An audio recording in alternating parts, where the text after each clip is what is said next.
Welcome back, everybody, to the Nosebleed Sports Podcast. I'm Chris Witt, and with me, as always, is Mr. Adam Schmidt. Adam, how are you today, sir? Couldn't be better. How are you? As always, I'm fantastic because if you're watching on YouTube, you already see it's that time of the year. The man is back. Mr. Andre Edwards, former beat writer for the LockedOnBengals.com, Cincinnati Bengals enthusiast. Yes. And just all around handsome man.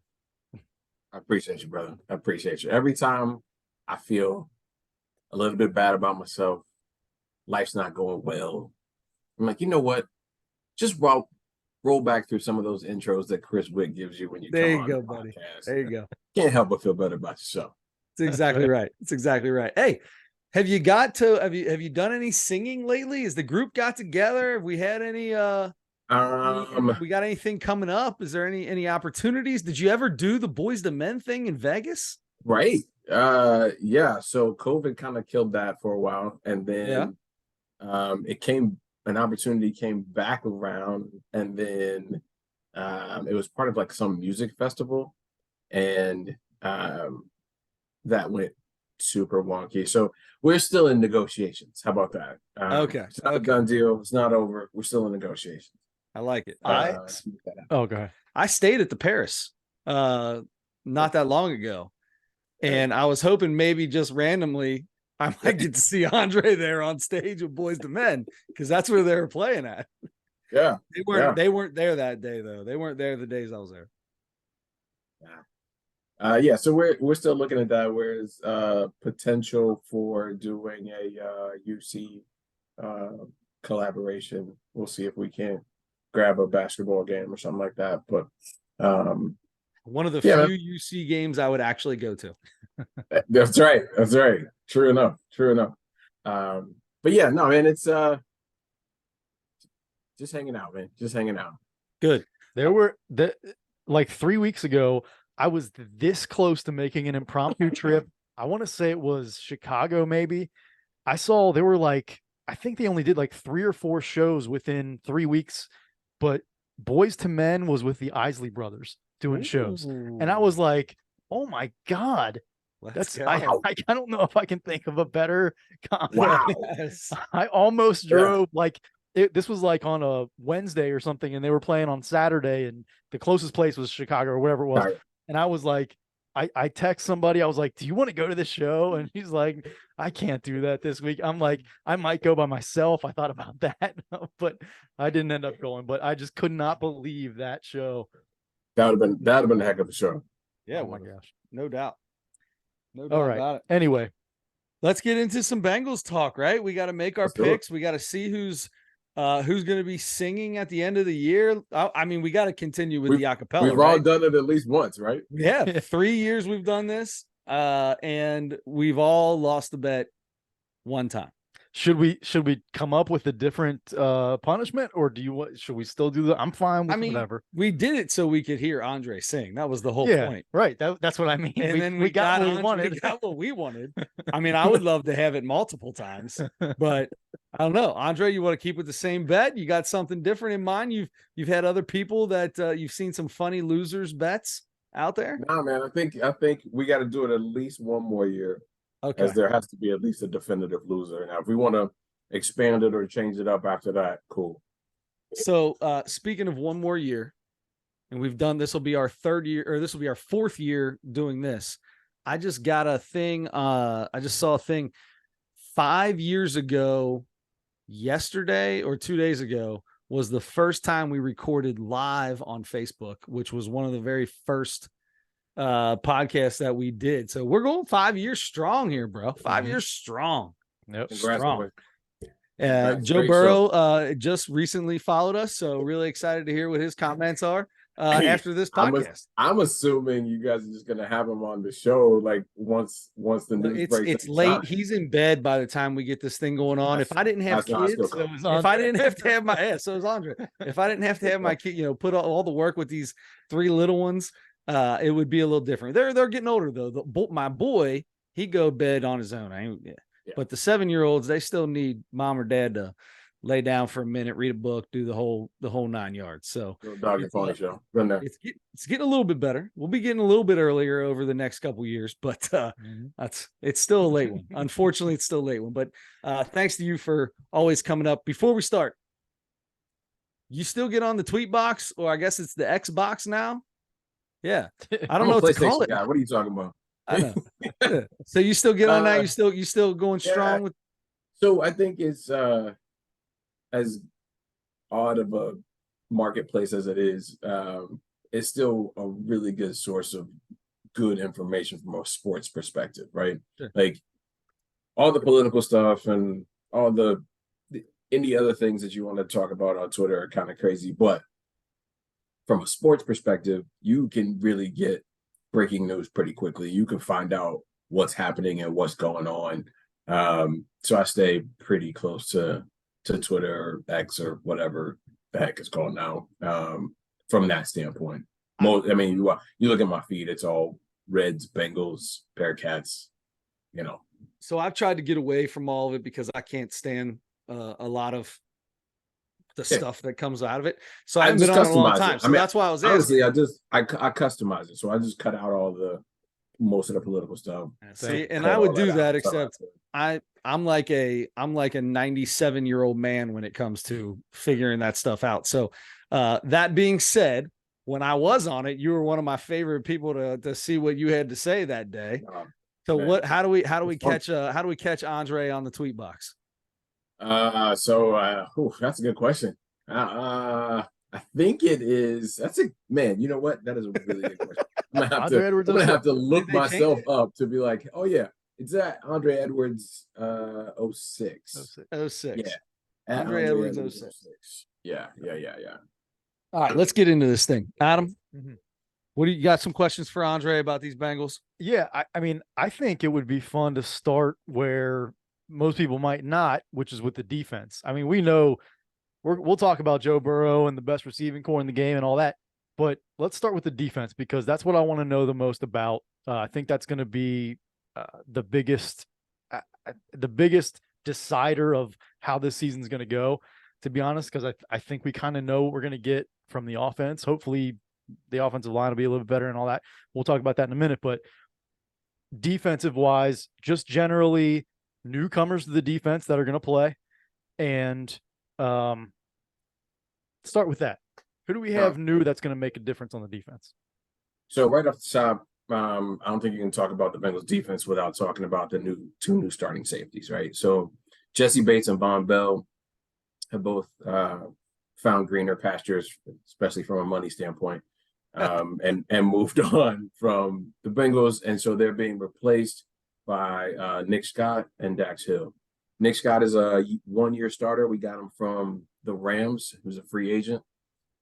He actually started the Super Bowl against us in 21. So started all last year, and then obviously Dax Hill was the first-round pick of the Bengals last year. Kind of played sparingly from a defensive standpoint. Maybe 100 or so snaps, but playing a bunch of different spots. So he played a little bit of corner, he played a little bit of slot, he played a little bit of safety, which I think if you're Lou Anarumo, you're like, hey, if this guy's going to be the leader of the back end of my defense, he needs to be able to see all this, but I can mix him in while still having really strong veterans back there in Bates and Bell, right? And so Dax took not quite a redshirt year, but he took a freshman year of just learning what was happening, figuring out the defense, figuring out the terminology, learning under Lou, learning under those veterans. And then this year he steps into that role. What they lack in experience, they absolutely make up for in athleticism. I mean, those dudes that whole secondary can absolutely fly. You got a couple of 4.2s, you got a couple of 4.3s, 4.4 guys. I mean, that defensive backfield can just pick them up and put them down. And I'm super excited to see kind of where that goes and what that looks like. obviously you got the return of Cheeto, but you got two young cornerbacks that they drafted, another kid right out of Michigan, and then DJ Turner out of Michigan, 2nd-round pick, and then DJ Ivy, who was a 7th-round pick out of the U. Both of those guys are, made a team, making good impressions from a defensive back standpoint. So you got some veteran leadership, but you also got a nice sprinkling of young guys back there. Your linebackers are the same 5 dudes as last year. And then up front, obviously, you have Miles Murphy, the 1st-round pick, who came in this year, probably kind of similar to Dax Hill. Won't see a ton of snaps just because of, Hubbard and Hendrickson, Osai, once he's healthy. Those are your top 3 rotation guys to work in. But, if you can add an athletic specimen like him at the 27th, 28th pick in the draft, and add him to the rotation, that only makes us stronger. So will we see like last year you were talking about how Dax Hill was playing a lot of different positions. Will we see him in that? He played a lot of that nickel corner. Saw him a lot in that nickel package. Do you think that they'll bring one of the other? We've got 4 safeties on the team. Will they bring some of them in? Will you see him more as that 3rd cornerback, or are they just going to have him at safety? Yeah, I think the majority of the time he'll play safety. I mean, because what you do in order to do the scenario that you're talking about, you're taking Mike Hilton off the field, and he's replacing Mike Hilton in the slot, right? And so I think the Bengals believe Mike Hilton is one of the best slot corners that there are in the league, period. So I'm not taking that piece off. Now, will I do 3 safeties, take off one of my outside corners? Will I mix, will I drop a linebacker, have 1 linebacker and 3 safeties, that type of thing? Yeah, I could see Lou playing with that. Absolutely. But there may be times that they play 3 safeties and Mike Hilton is the dude who's on the sideline. But the majority of the time, if I need a slot, I'm giving it to Mike Hilton. That's like that new, what do they call it? The Buffalo what do they call that? With the Buffalo nickel. They call it like the Buffalo nickel, where they put a 3rd safety in instead of a 3rd cornerback. Anyway, that's besides the point. So the cornerbacks, right? You got, like you said, both young, but that Cam Taylor-Britt has been, that kid showed out, right? He showed out. Yeah. And Awuzie's back. So he was the best cornerback we had before he got hurt. Yep. I love this defense. The defense has been such a struggle in, up until 2 years ago. That defense was the thing that you always felt was going to hold you back. Dude, this is going to be fun. And the more, that just means that Joe Burrow, Jamar Chase, T. Higgins, Joe Mixon are going to get the ball more often, which is going to be even more fun. For me, it works for me, man. I do. I think how Lou Anarumo is not a head coach is beyond me, other than he's just not super charismatic. Like if you watch his interviews, he answers your questions perfectly fine, but there's just not a lot of energy and a lot of excitement around him. He's a little bit older from where the trend of head coaches is going, right? He's a defensive coach. So again, the trend is more towards offensive minded guys. And I understand that, but if pretty much general consensus is Kansas City is the best team and has been the best team over the last, let's call it 3 to 5 years, right? He is the one defensive coordinator that has found a way to slow down Patrick Mahomes. Mm-hmm. And if I'm in the AFC West and I'm looking for a coach, if I'm in the AFC period and I'm looking for a coach, give me the dude who knows how to use the pieces that can at least slow down Patrick Mahomes. Because if you can't slow down Patrick Mahomes, you don't have a shot. And that dude goes up and he puts up 30 to 40 points every week until they run into the Bengals. And then he's somewhere between 20 to 24. Yeah. Yeah, it's unbelievable. I do like the fact that all preseason he did all the halftime interviews. Yeah, he did it's almost like, you know, they understand what's probably going to happen. It's like, let's help a brother out. You know what I mean? Let's get him. And I'm sure that they're all. It's the same way as you and I getting development opportunities at a job that we have, right? It's, hey, what do you want to be? I want to be a leader. I want to run my sales team, or I want to run whatever it is that I do. All right, cool. Let me put you in situations where you can show that leadership. Same thing with Lou. Lou, you're a great defensive mind. You got, you know, your players love you, they play for you, but the one piece that you're missing is like that charisma that gets people excited, that gets owners excited, that gets fan bases excited. You spend, you know, the entire preseason doing the halftime stuff. And I mean, I think that's great. You know who you just described is David Bell, and he just signed an extension. So exactly right. No, exactly. I mean, right. There's not a more boring manager in the baseball than David Bell. Yep. Unless there's a few too many balls called strikes, then he's gonna get thrown out of the game. Go out and get his money's worth. He's got an early tea time he's trying to get to. Yes, but he'll talk about it. He'll talk about it after the game, like he's what's his name in New England? Bill Belichick. Bill Belichick. Yeah. Okay, so defensive stuff, or I'm ready to go offense. What do you think? I'm definitely ready to go offense.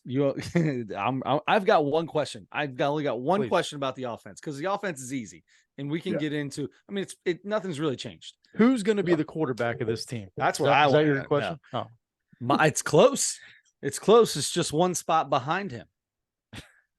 How long does Joe Mixon hold down the starting running back spot? Because this kid, is it Brown? Chad Brown, Chris Brown, Chase. I knew it was a CH somewhere. I had a couple CHs in there.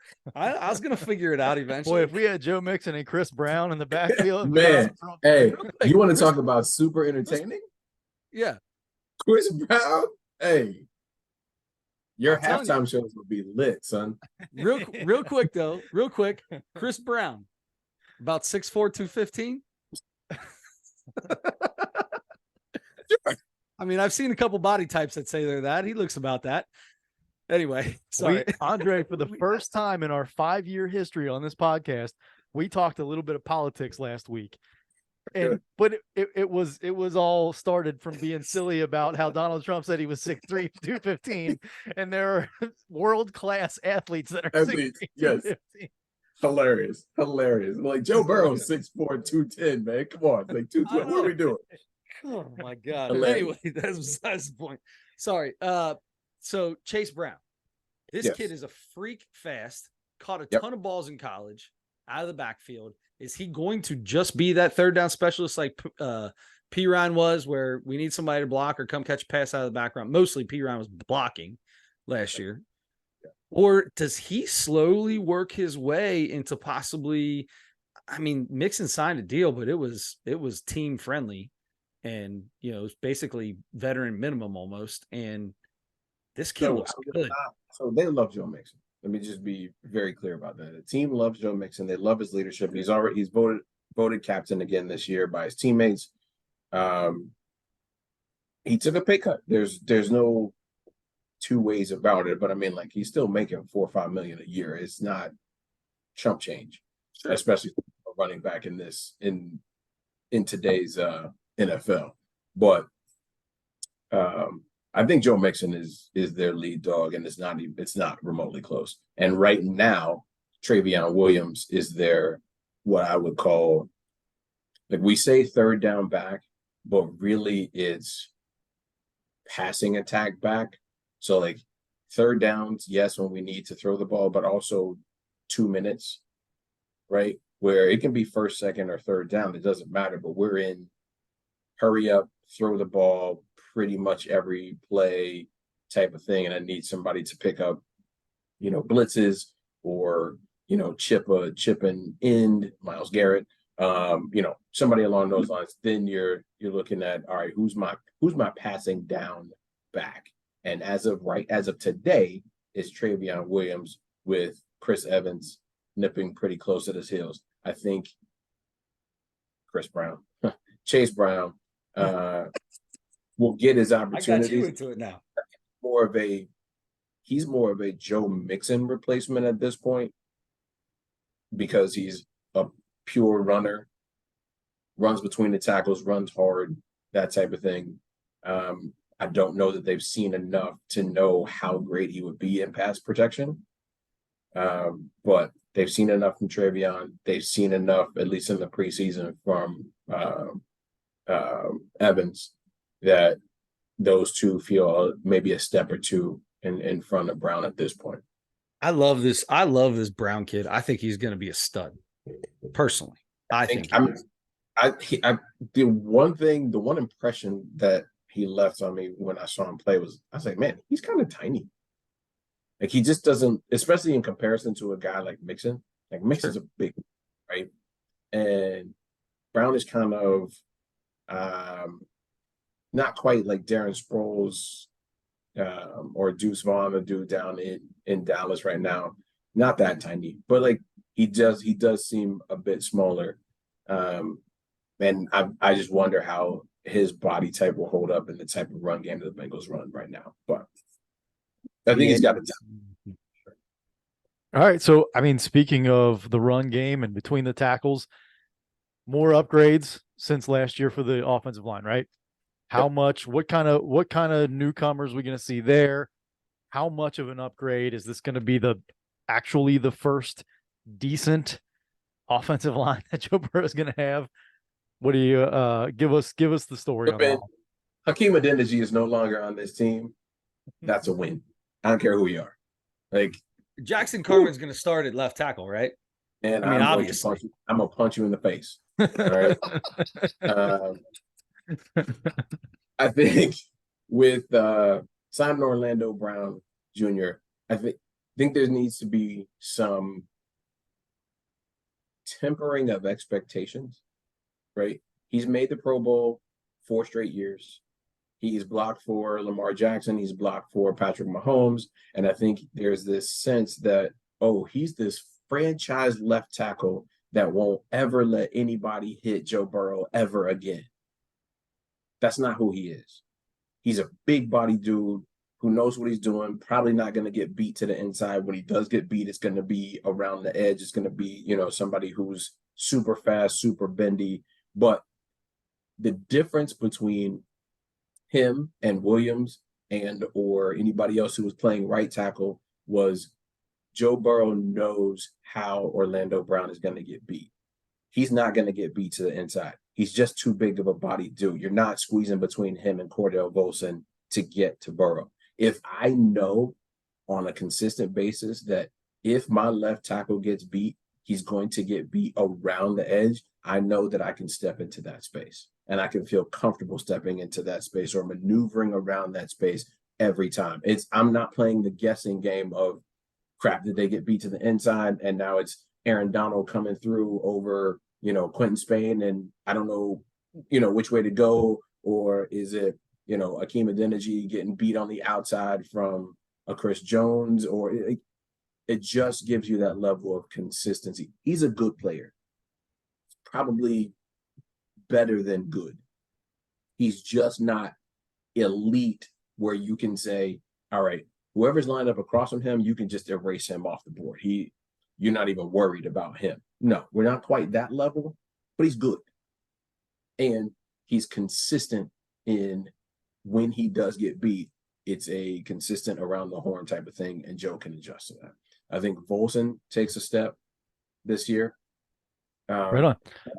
Everything that I've read, seen, heard is, what, you got breaking news for us? Thought you were about to break the Joe Burrow news. No, I'm just pulling up the depth chart as you talk. Cordell Volson, I think, takes a step this year. Really worked on. I think he added like 10 pounds of muscle. Really worked on his flexibility, that type of thing. I think Ted Karras will be solid.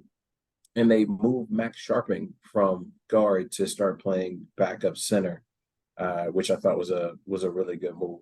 And then obviously Kappa at right guard, and then Jonah Williams moved into right tackle, which, quite frankly, a ton of people have said he's probably a more natural right tackle than he was a left tackle from the beginning. I thought I heard that last year. They were talking about that. Played it at Alabama his freshman year. And then, as people graduate and whatnot, he moved to left tackle and played there for Alabama. But the transition has been probably even more smooth than most people had thought it was going to be. And again, I'm not expecting Jonah Williams to all of a sudden transform into some lockdown, shutdown right tackle. But if he's good and OBJ Jr. is good, and you just don't have to worry about those two ends all the time like you did last year. And then the middle should be just as solid, if not better, than it was last year, right? And that says to me, can you make this a top 8 to 12 offensive line? If you can make it a top 8 to 12 offensive line, Super Bowl. Let's go. Super Bowl. There's no reason that we should be, barring catastrophic injuries and all the other great jazz. So, you lose 3 starting offensive linemen, you're probably in trouble. But outside of something like that happening, I think this should be that offensive line where we can stop talking about the offensive line. I hope so, man. I hope so, because if you stop talking, we made it to the Super Bowl with shambles of a line. Duct tape and bubble gum. Yeah. And now you're talking about, it would be unbelievable. I'm excited. And if you can make it 4 weeks, you're one of potentially your best offensive lineman can come off a pup in Lael Collins. Mm-hmm. And got that insurance. It's an expensive insurance policy. We're talking $9 million to sit on the bench if everybody else is healthy. But what that does is if somebody goes down, he's got experience playing guard and he's clearly got experience playing tackle. So now you, instead of going to an Akeem Adeniji or an Isaiah Prince or, somebody of that caliber, we go to Lael Collins. Okay, cool. Yeah, we feel pretty good about that. 100%. Yeah. He's probably better than Jonah Hill. Williams. Jonah Hill is probably terrible at right tackle. Big body. Well, it depends. He was a big body. Yeah. If it's skinny Jonah Hill or big Jonah Hill. Yeah. Either way, I don't care if it's big body Jonah Hill or skinny Jonah Hill. I'm going to go with Jonah Williams. Andre, I'm going to tell you a little story about how this podcast works. My mind, most people, they say their mind thinks 10 times faster than the words come out of their mouth. Yeah. I'm 99.9% sure that words come out of my mouth faster than my mind thinks. Happens every day on this podcast. We have talked about, I've called Kevin Nash Steve Nash, and I've called Steve Nash Kevin Nash. Excellent. We were talking about Kevin Durant and Steve Nash, and I called Steve Nash Kevin Nash 15 times. And I don't know if you're a wrestling fan or not, but back in the day, the Outsiders and the NWO, I don't know how I just kept calling him Kevin Nash. So Kevin Nash was coaching the Brooklyn Nets for a couple years. And it happens every week on this podcast. Every single week. Anyway, I do it all the time. I apologize. He's better than Jonah Williams. So when he comes off the bench, you potentially have a better potentially, yes. Potentially have a better option than but that's what starting. But that's what you want. You want that insurance policy, that security blanket, right? Because to me, this is the year that you have to go, because you've got T. Higgins on the last year of his deal. You got DJ Reader on the last year of his deal. You got Chidobe Awuzie on the last year of his deal. Probably some other major pieces I'm not even thinking of. Jonah Williams on the last year of his deal. So you've got all of these pieces that, will either need a replacement or, talk about contract extensions and those things. But this year feels like the year where we're not going to get derailed by this offensive line, at least in the Bengals front office's mind, right? I think we all believe that the Bengals have the offensive line that they have this year, the last 2 years, we're probably holding up at least one Lombardi, if not two, right? And it's unfortunate that it took them 2 near misses to get to this point of being like, nope, we can pay some dude $9 million to sit on the bench to protect Joe because Joe's just that good. And so it's unfortunate that it took them this long. It's also unfortunate the rest of the AFC is like freaking ridiculous right now. But if it took that long, you finally learn your lesson and it results in a Super Bowl W, all good. Do you expect Joe Burrow to be, I mean, last year when he didn't play in the preseason, that first game was a little rusty. First two. Are you expecting the same thing, or do you think after doing this a couple times, it'll be a little bit more of a little easier for him to just jump into it? So you have to remember, last year, Joe was not only missing the timing and rhythm and everything that you get in preseason, he was also probably 15 to 20 pounds lighter because he couldn't train. He had the appendectomy. I'm not going to say the man was a shell of himself because he was still 6'4", $195, you know what I mean? But 6'4", 215. right? He was working on not only the mechanics of football, he was also working on building back his strength, building back his body, getting to a point where he felt comfortable. I mean, you get an appendectomy, if there's one part of your body you don't need to have issues with, is your core as you're trying to rip through and pull a ball and it doesn't float or doesn't come up a little short or whatever. I think this year he's been able to continue to work out. I think I've heard rumors of there's some throwing sessions that have been going on inside the bubble where people can't see. So I think physically he's in a better place than he potentially has been probably since his rookie year. And his rookie year, he just didn't know enough because he hasn't been in the system long enough, right? So and it was COVID. He didn't even have an opportunity. So he didn't. So he didn't get an off season, but he was healthy. He didn't get an off season there. He's learning. Your second season, you're coming back from knee injury where you're still rehabbing and doing all those things. Your third year, you're doing an appendectomy, which saps you of your strength and weight and physical fitness. Your fourth year, you've now had this calf injury, but I know the system. I've got rapport with my wide receivers. I was able to continue to work out. There's rumors that he's been throwing and having throwing sessions with his wideouts. So if those things are all true, it's really a matter of, let me just make sure we get the timing down over the last week and then this week, and let's roll. I like it. All right. You guys ready to make your picks? I'm ready. Get it. All right. Let's run down. Week 1 at the Browns. Would you like to go first, Andre? As much as it pains me to say this, I think I'm going to go L. And so my reasoning behind that is Cleveland has been a house of horrors for the Bengals and for Joe Burrow in particular.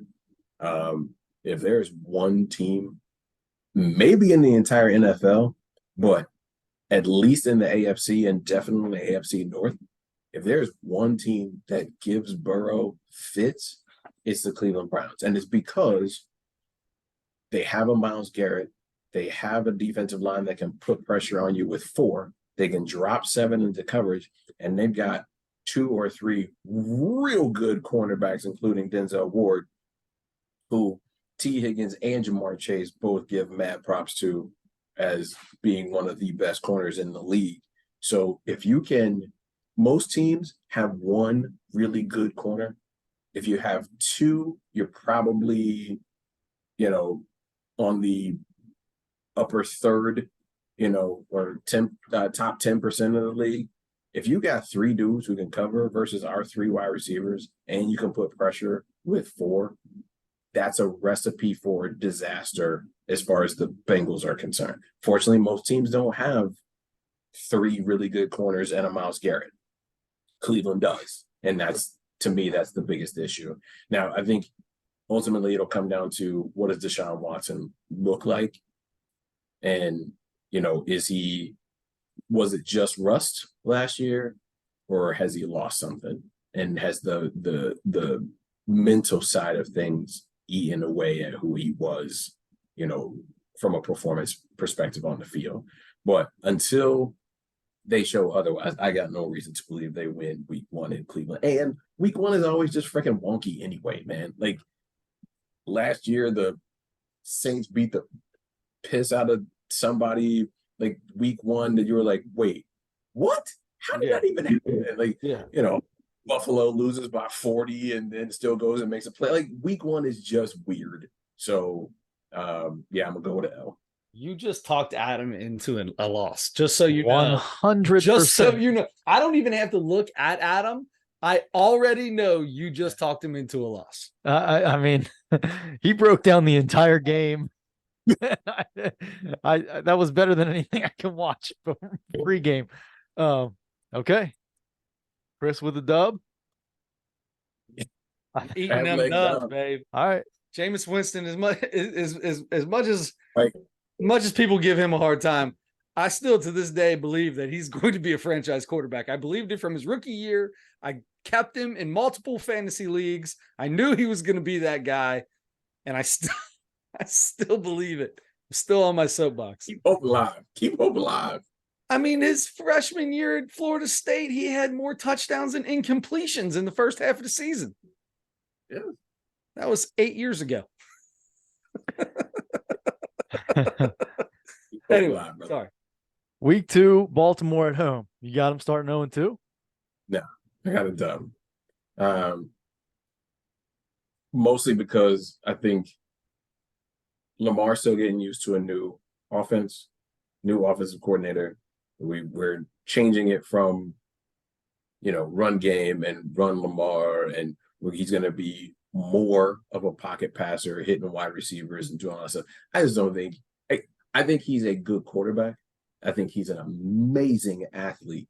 I think you are limiting his superpower if you try to turn him into a dude who's reading defenses and getting to his third read and trying to, drop a ball in the bucket. I don't think that that's Lamar's strength. Lamar is create chaos, figure out the best way to beat you, whether that's throwing a deep ball or, running for 15 or 20 yards and putting dudes in a blender. He's amazing. And I want to be very clear about that. I am not knocking him as an athlete. I think if you're changing your offense so that he is now read, and then react, I think you're limiting him in what he can do. Also, I'm just not super scared of Baltimore's either offensive weapons. I think they're trying to go for the award of like, how old can we be? Yeah. Can I get the oldest on the team? Wide receivers possible? Good God. And then defensively, they don't have a pass rush. And if you're not going to pass rush Joe Burrow, you're going to get eaten alive. Yeah. I'm going to tell you, I think Lamar Jackson, people talk about his, like you said, you're not trying to say anything bad about him because the guy's a freak athlete and he's really good quarterback. I think he's a better pocket passer than people give him credit for. When he won that MVP, he led the league in completion percentage on balls thrown over 20 yards. That tells me that you can throw the ball. You can sling it. That kid can sling it. I think he's a better passer than anybody gives him credit for. And I think that I truly believe Lamar Jackson is as good, maybe not as good. He's definitely a better runner, obviously, because he's one of the fastest guys in the league. But he's as good a passing quarterback as probably 70% of the league. Again, it'll just come down to me to having him reading defenses. I get it. And it's all brand new. Yeah, it's a brand new system. I think it's good that you catch him early. I think it's good that you catch him at home. Yeah. So you say that to say they lose? I'm going to say they lose that Oh. first game to Baltimore. Okay. That's going to be my first loss. I'm going to go. Andre talked me into a win again. So let's go week 3 at home against the Rams. I'm singing this year after week 2. I'm singing. Man, I'm telling you right now, if they can't beat the Rams, we're in trouble, boys. That's a Man, obviously, right? This is definitely a win. like if they can't beat the Rams, we're in trouble. Yeah. All right, that's a win for all 3 of us. Week 4 at the Titans. Who's their quarterback? Exactly. That's easy. This is easy. I don't even know. I mean, we've got a defense that can hold Derek Henry. Steve McNair. Is he still there? The quarterback. I can tell you the quarterback is. I just had it pulled up. Is it Marcus? Where's Marcus Mariota now? Is he still around? Tennessee's quarterback is that's still Ryan Tannehill. Is it still Tannehill? Yeah, and then Malik Willis is their backup. Yeah. Huh. Yeah. And Will Levis is probably going to be the one who ends up being the starter at the end of the year. I think that's a win. You found a way to shut down Henry. You put up enough points. I think if you can, this is where one of those games where the new offensive line will really show what it is, because Tennessee's defensive front is pretty formidable. But if you can hold them down, score 24 points, I don't see Tannehill in that offense putting up more than 24 points to beat us. This is another team that's a lot like how the AFC North is portrayed, right? Like line them up, put them all on the front, and run the ball. And I think that we should be able to run the ball better than them, just because they have to respect the pass more than we have to respect the pass. So wins for both of you guys? Yes, sir. I almost had these guys going 16-0, so I can tell you pretty there might be 2. That's going to be super weird because there's 17 games. So good luck with that. I didn't say what I was going to pick in the 17th week. I just said they were going to start 16-0. All right, I guess I'll go in there too. Week 5 at Arizona. That's definite loss. Easy. I don't think they have a chance against Arizona. All right. Yeah. Definite dub. That's easy. I always have, no matter what, I always have trouble with road games. Browning could be the quarterback, and they could go out and beat Arizona. And he looked really good. Arizona's not good, man. No, and they're literally trying to tank for Caleb Williams. So exactly, they're terrible. Nothing like having a big dollar quarterback that you're going to have to replace again. Feels like I'm talking about the Bengals all over again from years and years ago. No, it doesn't. No, it doesn't. Like the Bengals went from Carson Palmer to Andy Dalton. Right. Andy Dalton. You're right. For 20 years now, we've been we've had solid, maybe not 20, but 15 quarterback. So yeah. Week 6 at home against Seattle. I'm gonna let you go first, Adam. Yeah, me? Yeah, I think we should start making Adam go first, so you don't talk him into anything. I'll talk you guys into something. How about that? Tell us what's going to happen with DK Metcalf. Is Tyler Lockett still there? They're 4-1 to start, and then the week 7 is the bye. I think they're gonna. Is Geno got it in him? Yeah, I think they're taking a loss. G Smizzy. You think they're gonna lose to G Smizzy? This is Adam. That's what we should let him go first all the time, because he'd still right now the Bengals as a perennial Super Bowl team. Every single expert has them as one of the top 3 teams in football, and he would still have them with a losing record if we let him go first. That is how Cincinnatians have been born and bred into our lives. If you're 40 years old or older, that's all you know. That's real. That's real. I don't disagree. I just have to find some losses somewhere, and I'm just gonna. I mean, I think that felt like the good one. Huh? This felt like the good one. All right. I might regret. I think if this game were in Seattle, I'd probably be with you. But since it's at home, we want a W.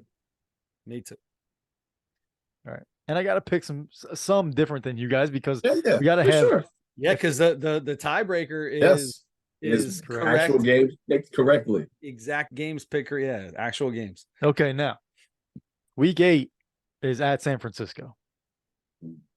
I'll go first. I'm gonna go with a loss there because I know San Francisco coming off the really, bye. really good. Coming off the bye.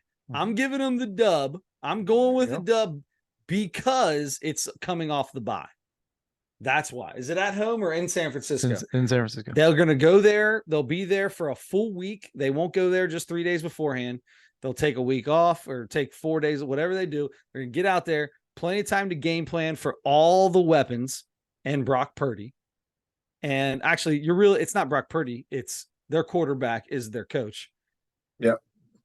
Shanahan. I believe, I love that coming off a week. You get that tough team coming off the bye week. You get that tough team. I love teams coming off bye weeks. Love them. I'm going with a dub.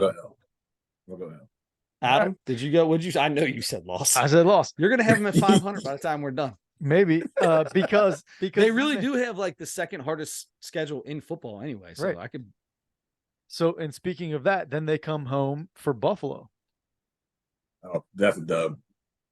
That's easy. He was just talking. He's just talking earlier about how Cleveland has their number. We have Buffalo's number. The fact that we went into Buffalo in the cold and beat them by 40 or 30 or whatever we beat them by. I mean, maybe it was only 20, but it felt like an absolute whooping. Shellacking. It was a shellac. I was there. It was you're supposed to be in their that's in their house, in their elements, and they beat the piss out of that team. And it's not like you're playing Buffalo. It wasn't like we were playing Buffalo in August. We were playing in September. We were playing Buffalo in January. I mean, look, we beat them so bad they broke Stephon Diggs. Yeah. That was insane. That was the craziest thing I'd ever seen. They broke him. Like and he was on the might have broke sideline, Josh Allen a little bit. They broke that dude. He might have broke Josh Allen a little bit. He didn't even know how to respond to him. He looked like he was going to go cry in a corner. Hey, they broke Stephon Diggs, man. Yeah. I don't know what happened, but I don't. I see it as a win. Where'd you go? It's so great. Oh, it's definitely a W for me. Okay. Same for me because I can't have them losing 3 games in a row. So I got it. And then Houston comes into town. Oh my God, this is going to be a tough game. I'm telling you right now. I just went up and I just played my son, and we do randomize in Madden and 24.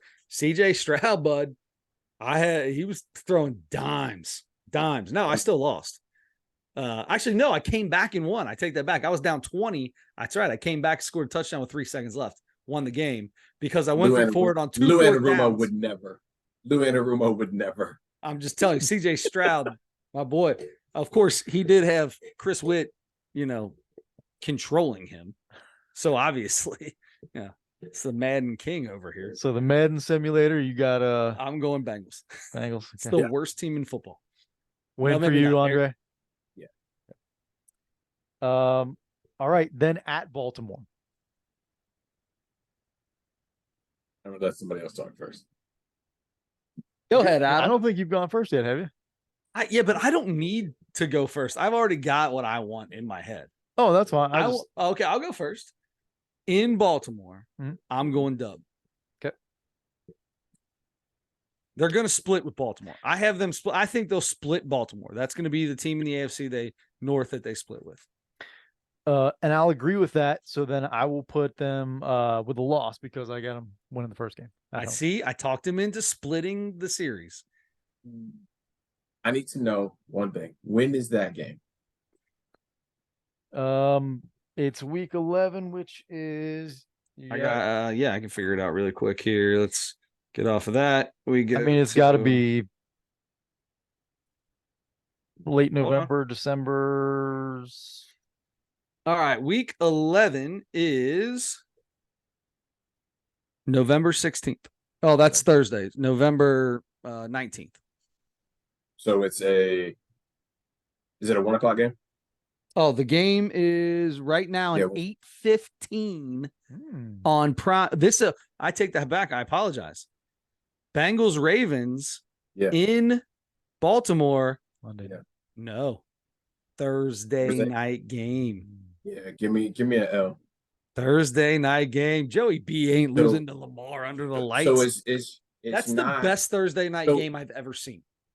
So Go up and look up the stats on road teams primetime AFC North divisional games. That's just one of the hardest games to win across the division. So it's not like Andy Dalton, where he just had the stigma of couldn't play under the lights type of situation. It's not that at all.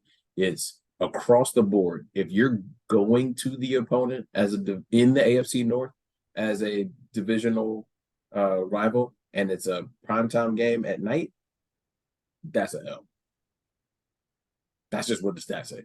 Hey, listen, I'm a big baseball guy, and the more and more I get into sabermetrics, I feel like they're more and more right. But you know what? I also believe that every once in a while, you just got to leave the pitcher in. You know what I mean? You just got to let him go You just got to let him go another inning. So I'm still saying dub. Somebody's got to go against the rules. Okay. And then they come back home for week 12 against Pittsburgh. W. Kenny Pickett's, in the words of Tom Brady, I'm not losing to Kenny effing Pickett. Right. 3 wins. And then at Jacksonville. Ooh. Mm-hmm. Mm-hmm. It's a fun game right there, bud. That's a fun game. How many losses do I have right now? You have 3 losses so far.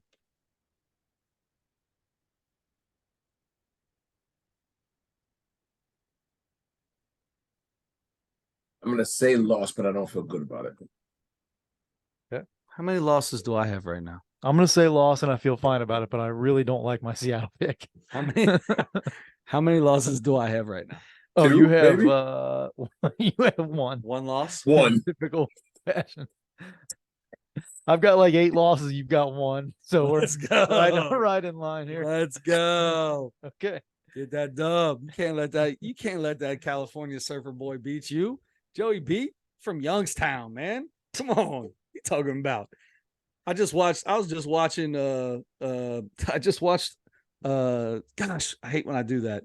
I can't remember what it was. I've been watching this documentary called The Last Dance. No, it's called Gangsters Trap Queens. So it's like the biggest gangster trap queen, but it's all women, right? So it's all and the last one I just watched was from this girl from Youngstown back in the during the crack epidemic, how she all the money she made, she gave it right back to the people. She was Robin Hood. She was taking the money from the people and then giving it all back to them. She was keeping people's lights on. What is a trap queen?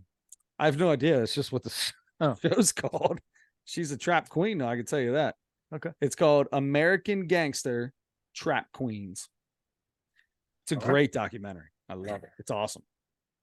It's been super fun to watch.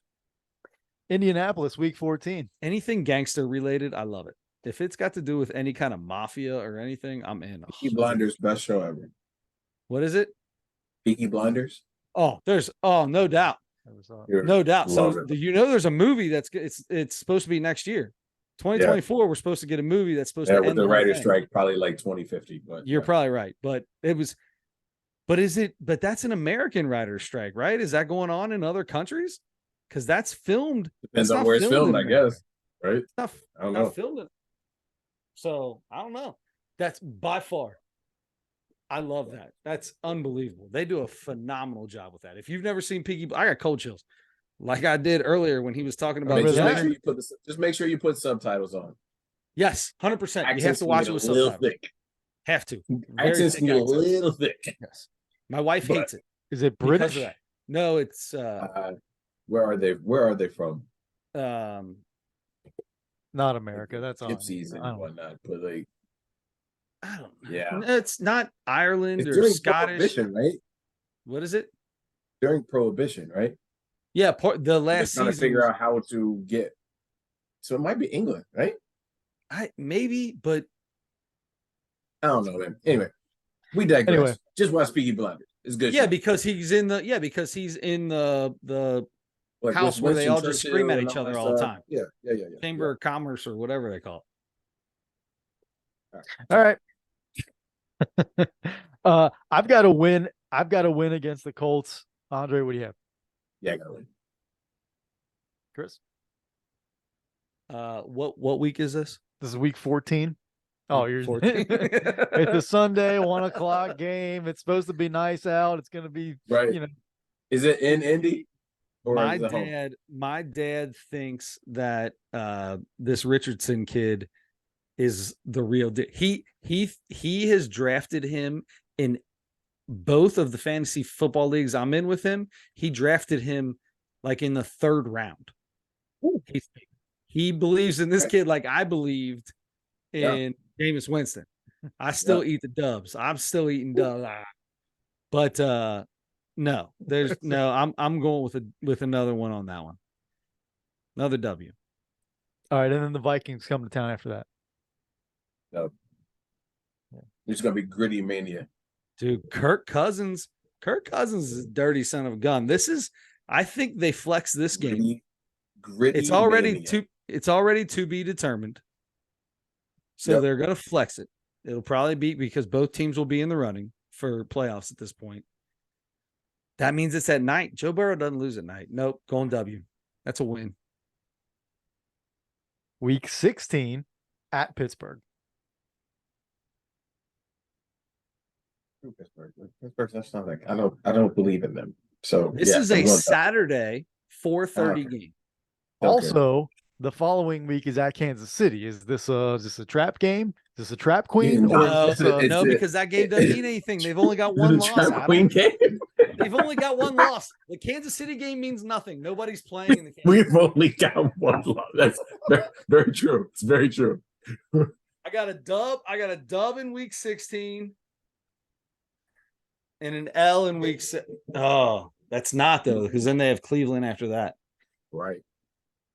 It's 18 weeks. Sorry. What were you going to say, Andre? Go ahead. I got to think about this. We always seem to lose a game to these assholes. I know, right? No, I believe quarterback plays a huge role in this game. I believe Joe Burrow is the better of those two quarterbacks. And obviously we're making predictions without any idea of what injuries look like and, any of this. We're talking week 16, 17, 18. Like, who the heck really knows? If Joe Burrow is upright and Kenny Pickett is upright, I don't care. I'm taking Joe Burrow every day. I'm going to take a W. So am I. Okay, at Kansas City. Adam, what you got? I've got a loss. I've got a loss because then they're going to beat them in the playoffs. That's why I've got the loss here. Yep. I'm going to let you go. Not going to beat Kansas City twice. I know it happened. But again. And it's where? It's at Kansas City? In Kansas City. In Kansas City, yep. This is a New Year's game, isn't it? Like, is this like yeah, this is New Year's Eve. New Year's Eve. Right now, it's a 4:25 game. Let me guess. Joe Burrow never loses on New Year's Eve, right? Yeah. I'm gonna say loss. This is gonna be flexed, right? There's no chance this game doesn't get. That's a holiday. No, that's a holiday game. 4:30 time slot. It might not. That's Everybody's off anyway. Pretty. Yeah, that might be. Right now, they have the Packers Vikings as the Sunday night or whatever. The night game, Sunday night game. Yeah, 8:30 or 12:31. 12:31, New Year's Eve. It's probably easier to just say New Year's Eve. I say that game gets flexed. I say they are. Oh man! Do you want me to remind you how many losses you have so far? I already know. It's one. Week 2. I'm going back-to-back losses for the Bengals in week 17 and 18. 2 losses back-to-back. The last game means nothing, so no big deal. Because they're so far ahead, they don't need to play their starters, right? Is that what you're saying? Right. That's what I'm saying for the next. We've only lost one so far, of course. Right. No, we're losing. We're going to lose to Kansas City, and then I'm going to have a loss. Now I'm already giving you my last week loss. Got it. So it's Cleveland at home, by the way. Yeah, Cleveland at home. I'm going to say win. I've got a win on there too. Okay. So 1, 2, 3, 4, 5. Andre has 12 and 5. That feels really good. 1, 2, 3, 4, 5, 6. All right, good. I have 11 and 6, and Chris has 14 and 3. All right. Yeah, 3. I feel like that 13 and 4 is a good number. I feel like you got it's gonna come down to who picked the game. Yeah. Correct. So it's not, this isn't like this is closest. This isn't, if you go over or under, it's just, so if they're 13 and 4, we're tied because we're one off, right? Yeah. And then it just goes to games. Okay, just want to make sure. Well, technically speaking, does that just mean Adam loses? Oh yeah, that's exactly right. Yeah, you're right. It doesn't matter. Adam lost. Yeah. There's no tie all tie in this thing. No. Correct. Yep. It just means Adam lost. So Chris and I pulled up for 13 and 4. Let me just be very clear about this. Yes. I feel really good I like that 14 win number. What do I have them at? No, 13 and 4. I like 13 and 4. I feel like that's a fair number. You're going to get a loss in there where you're like, how did they lose that game? It's going to happen. Yep. And then you're going to get a win where you're like, ooh, they just stole that. So I don't know. I feel like that 13 and 4 is a good number. So I feel like we're pretty close. I feel like if we would have let Adam go first every time, he might have 8 losses on there. Might have 8 losses on there. I hate myself for the loss. Seattle at home. Hey, like we said, that could win something for you. You never know. It could. I do like that I'm pretty sure for the second year in a row, we all have different records. So we know that we're not going to tie that way. Right. Okay. Here, Andre. This is by far the hardest one of these that you guys have given me. Like, by far. I am not kidding. Like, it started out as, that's a super odd category or question to ask. Well, you've been doing it for 4 straight years. It's hard to keep coming up with them. As I started thinking through names, and I'll let you set it up and do it, like, this was much, much, much more difficult to get to 4. Absolutely. I thought it was pretty. I mean, I'm writing down this is the Mount Rushmore of doctors, everybody. Yes. I'm writing down every doctor I can possibly think of I've ever heard of. And so I mean I really only have like a list of 8 that I wrote down, and I have my 4 among those guys, but I feel like if I keep thinking about it, I can just keep them rolling. Man, you can go down a rabbit hole, let me tell you. I mean, do you have Dr. Higley on your list? Because Dr. Higley, one of the greatest dentists to ever be known to man. No, I have Dr. Dave on it. One time, Dr. Higley, my dentist. Dr. Higley gave me a shot of Novocaine to fill a cavity, and walked out. Said, I'll be back when it kicks in. Walked out of the room. I watched him wash his hands. Came in, put his gloves on, and started drilling.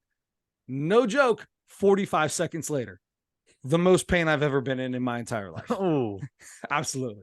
But he was like 90 years old. Put him on the Mount Rushmore. Yeah, that guy. Let's put him on there. That guy. I can tell you a couple doctors that aren't going to be on there.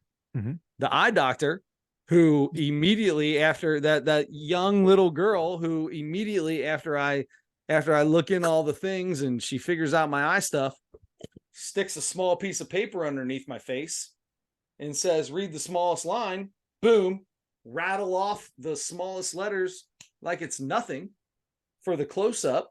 And she looks at me and says, it's coming. 40's the magic number. I'm going to knock your 20-something-year-old face out. And the doctor who told me with my wisdom teeth, he didn't want to pull my wisdom teeth out because he said the exact words, quote unquote, at your age 3 times. Say at your age one more time, 20-something. Watch what happens. Watch what happens at your age. Knock your wisdom teeth out. I'm going to knock your wisdom teeth out. Yeah, it's like, sandpaper. It's like, what did he say it was? Styrofoam. It's like pulling styrofoam there, but my jaws are like concrete. Appreciate that. Thanks, Doc. Stick it straight up your backside. Anyway, I'm about to turn 40 in a couple weeks, Andre, and I'm getting a lot of these little things that are starting to irritate me. I've been there for a while, bro. It's not that bad. Oh, I'm not worried about it. It's the way people treat you. Yeah. Like you're 100 years old. Facts. Facts. Now, don't get me wrong. Some days I do feel 100 years old, but it's Speaking of that, before we get into doctors, I got to ask you a question. Yeah. You did the boxing thing for a long time. Not sure if you still do that. Gotten really good shape. I mean, you've always been in good shape. Gotten really good shape again. I've been trying to figure out what to do. Okay.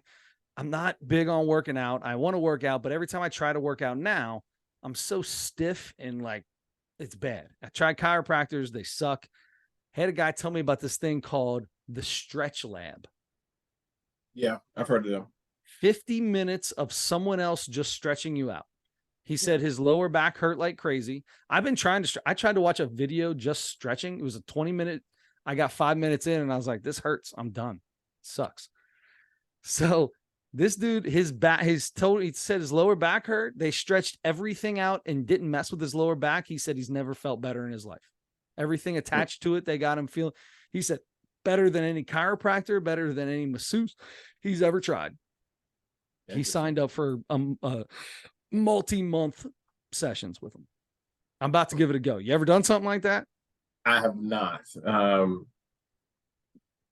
No. I figure if I can't stretch myself, it's probably a problem. So why am I paying somebody else to do it?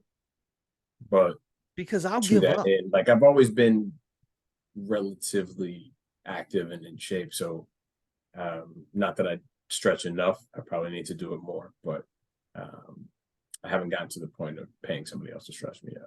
I've never been able to touch my toes since I was a child. I could never touch my toes.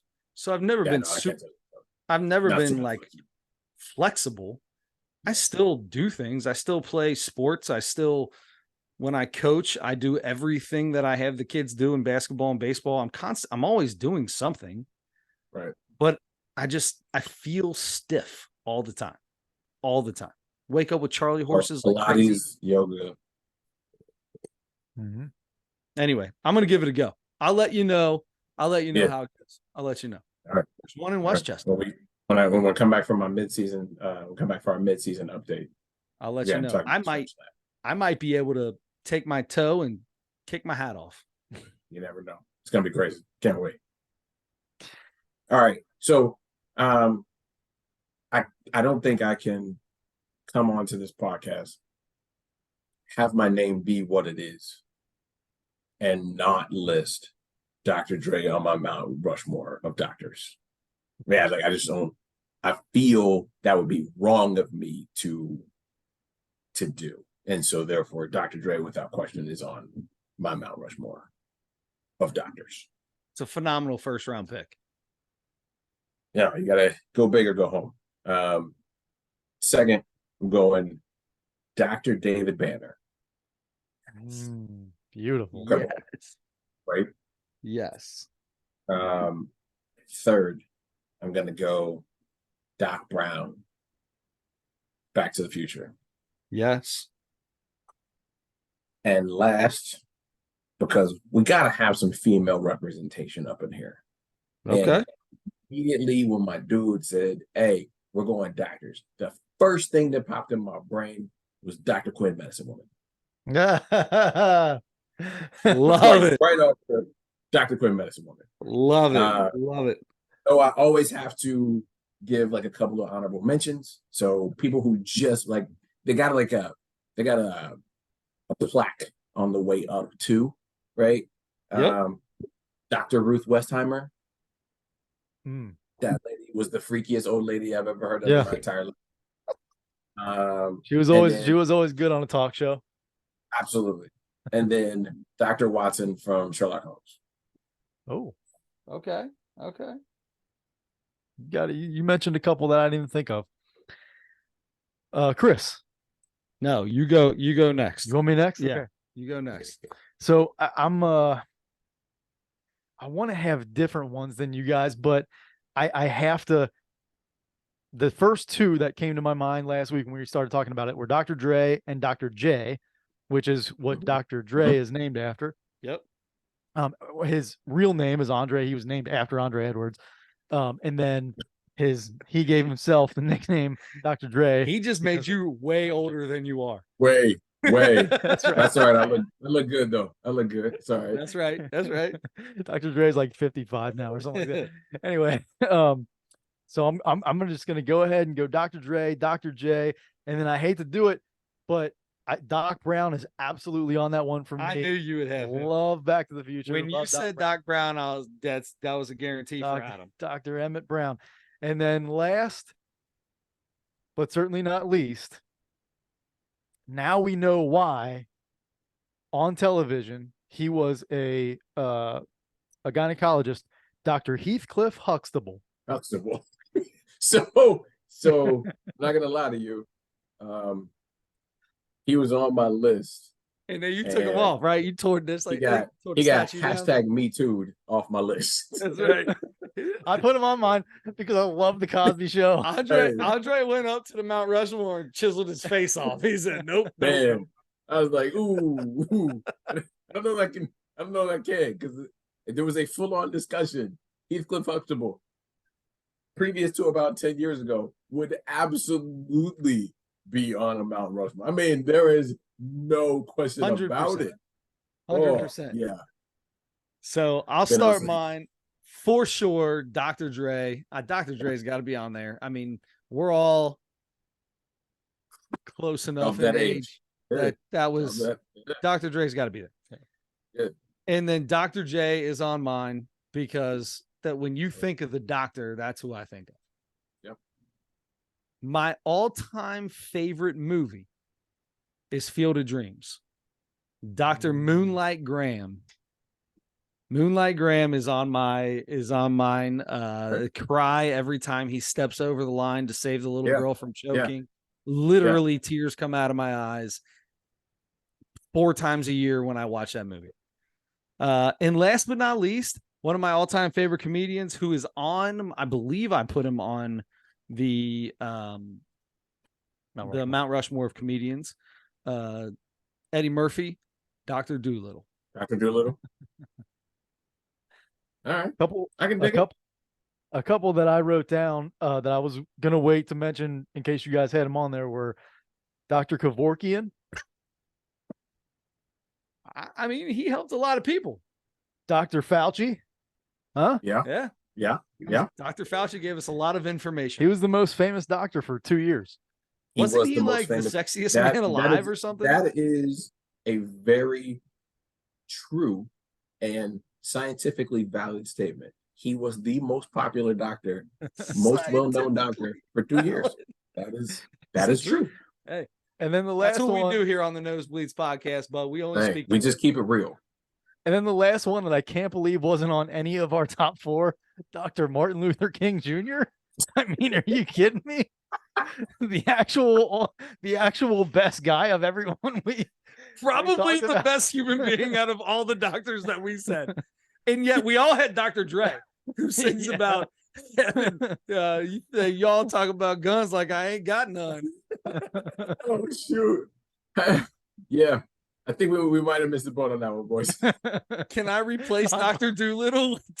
I put Bill Cosby on mine instead of him. Oh, that's so good.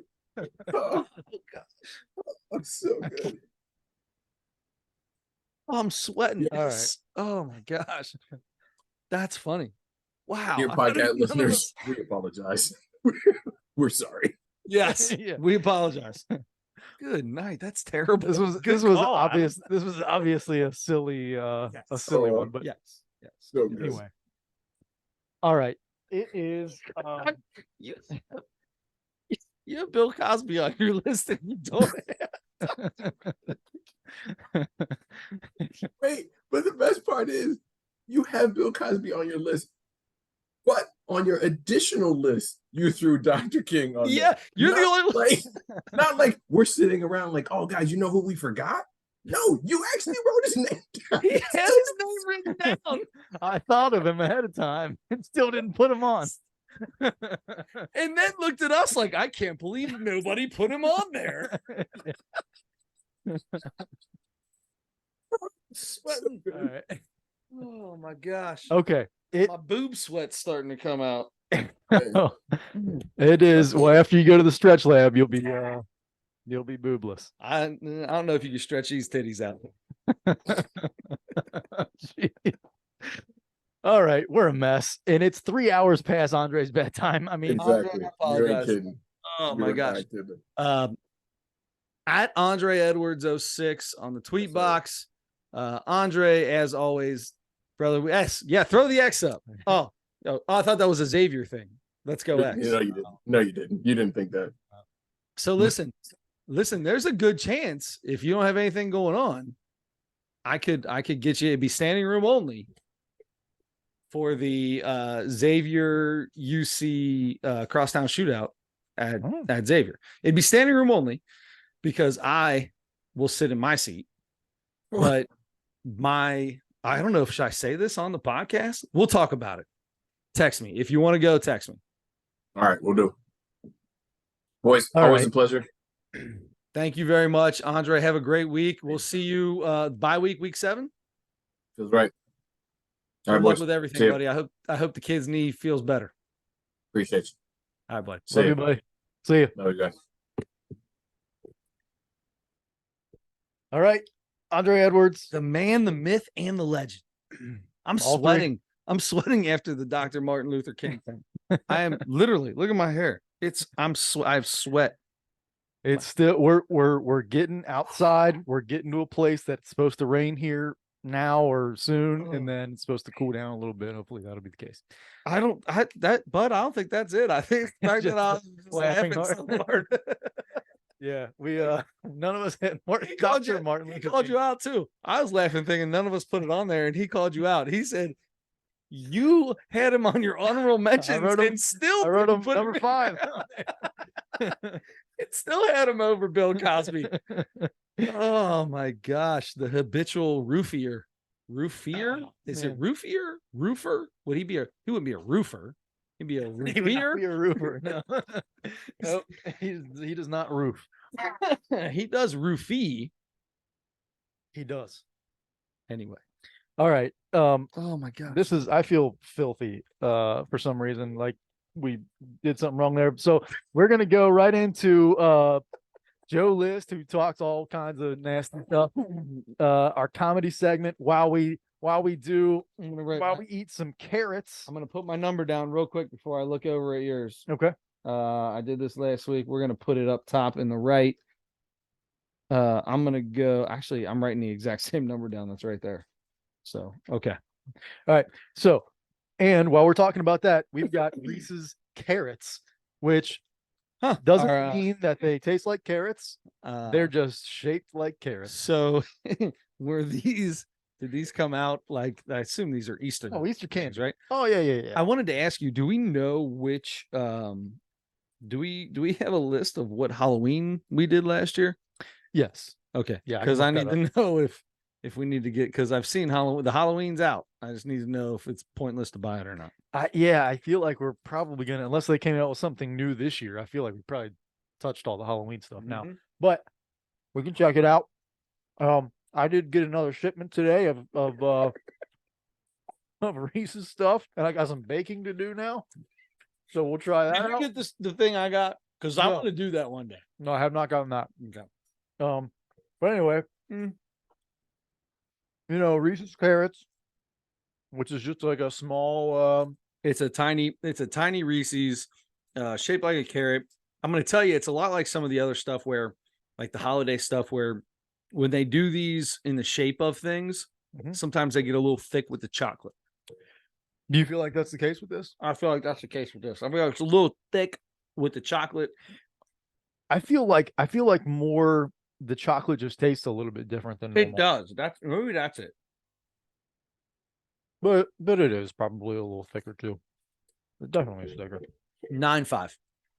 8.9 for me. Whoa. I was gonna go with like 9.2, but I was like, you know what? I still would eat these. Yeah. Oh yeah. I'll eat 15 of them on my drive home. All right. Joe List, the guy that we've watched before. I love Joe List. I watch him on a podcast every single week. You like Joe List a lot. I watched his last podcast with Ari Shafir. Yes. Very, very good. I love Ari Shafir. Mindful Metal Jacket? Yeah. That one? I'm actually, or was it Ari's? No, it was Joe's.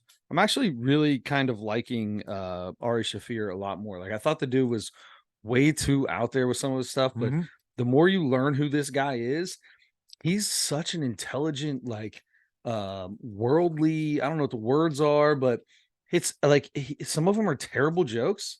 Like terrible, not terrible like they're bad jokes. Terrible like, oh my God, that was rough. Crossing the line. Crossing the line. But it's not, I mean, most of it's like, sometimes we just do things because society says this is what we do. And he's like, well, screw it. That doesn't make any sense. And he talks why, and it's usually really funny. Yeah, I think he's growing on me a little bit too. I don't still put him up there with some of the other guys, but I know what you're saying. I agree with that.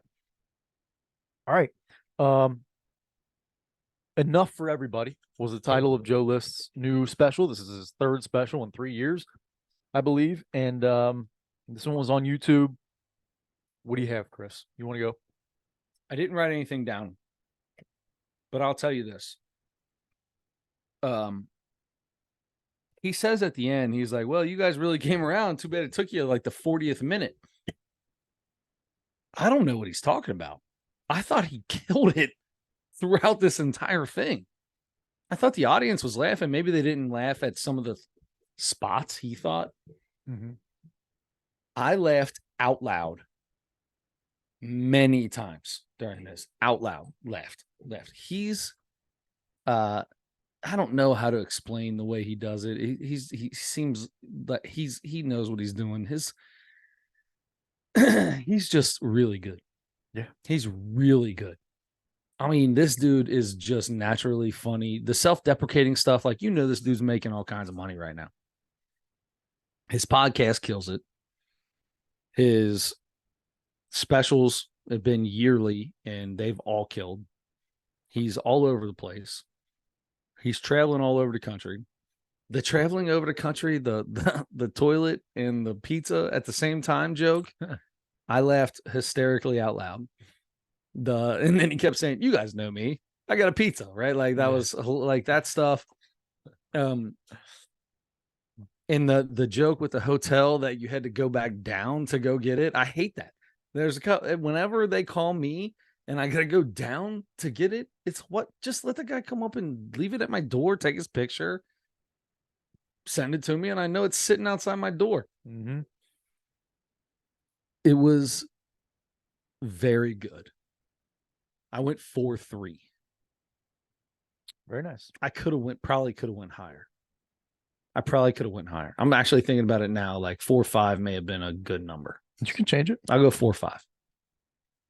4.5. I think this was as good as all his other ones, if not better. I laughed hysterically out loud while I was driving down the road. Love it.